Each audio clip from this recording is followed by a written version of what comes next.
Good morning, students. Today we are going to learn 10th standard prose, The Dying Detective. There are many problems of the disease in the East. He has learned that much during his recent researches, and during this course he caught this illness, he said.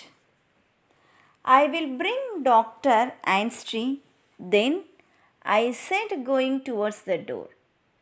Never have I had such a shock when the dying man bolted the door, unlocked it, shouted in an uncontrolled way, and in a moment he was back in his bed.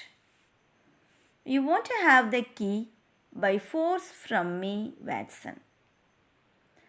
Be here till 6 o'clock. It is 4 now. This is madness, Holmes, I said. Here I refers to the Watson. Only to ask Watson, then you can get a doctor of my choice. You can read some books over there. At 6 we will talk again. Unable to settle down to reading, I walked slowly round the round, looking at the pictures. Finally I came to the mantelpiece where among the other things I saw a small black and white ivory box with sliding lid.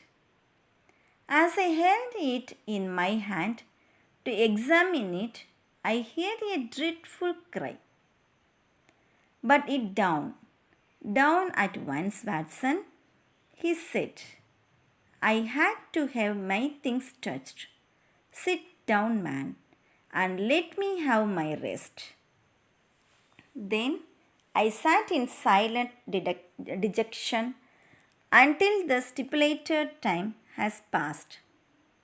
Now, Watson, he said, have you any change?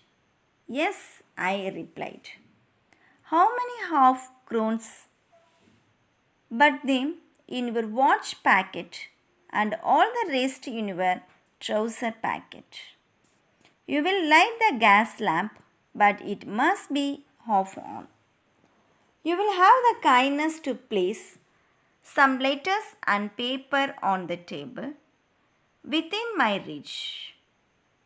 Now place the ivory box on the table within my reach. Slide the lid bit with the tongs. Put the tongs on the table. Good. Now you can go and fetch Mr. Culverton & Smith of 13 Lower Burke Street. He was hesitant to leave him now. He was delirious. I have never heard of the name, he said. Well, he is the man who is the knowledge of this disease, but he is not a medical man. He is a planter. He lives in Sumatra. Now visiting London. He didn't want you to go before 6 because you wouldn't have found him in his study. I hope you will be able to persuade him to come. You will tell him exactly how you have left me. He said, you must tell him that I am dying. Plead with him, Watson, said Holmes. Well, he is the man who has the knowledge of this disease, but he is not a medical man. He is a planter. He lives in Sumatra. Now visiting London. I didn't want you to go before 6 because you wouldn't have found him in his study. I hope you will be able to persuade him to come. You will tell him exactly how you have left me, he said. You must tell him that I am dying. Plead with him, Watson. Okay, I will bring him in a cab, he said.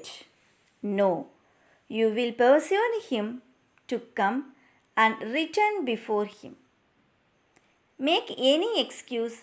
Remember this, Watson. I saw Mrs. Hudson was waiting outside, trembling and crying. Trembling and crying.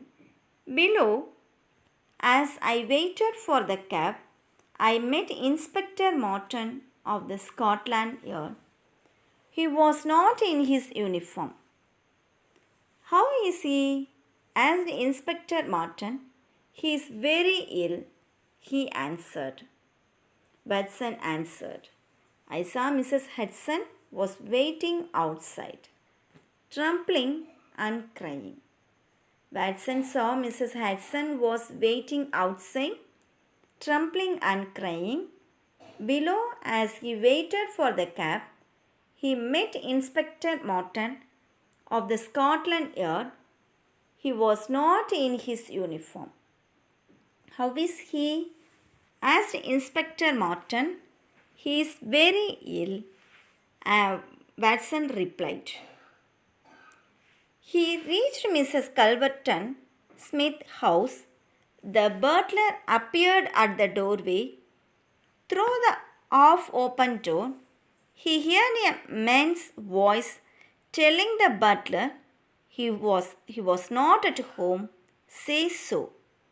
He pushed past the butler and entered the room. He saw a frail man with bald head sitting. He was sorry, he said. But the matter cannot be delayed, Mr. Sherlock Holmes. But the matter cannot be delayed, Sherlock said. He asked. The mere mention of his name had a different effect of the man. Have you come from Holmes? How is he? He asked. He is very ill. That is why he has come.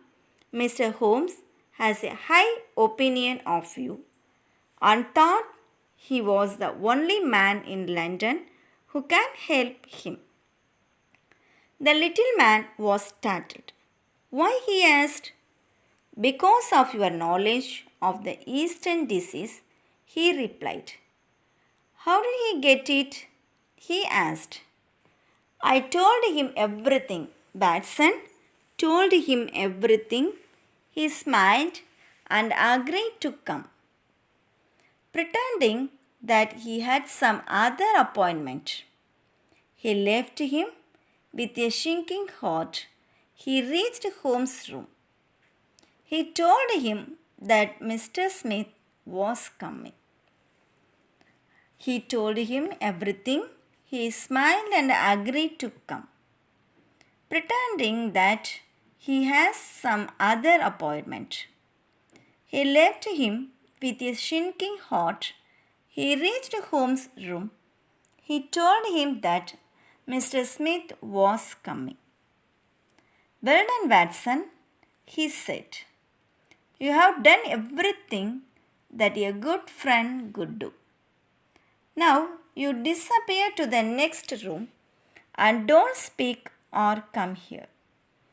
Well done, Watson, he said.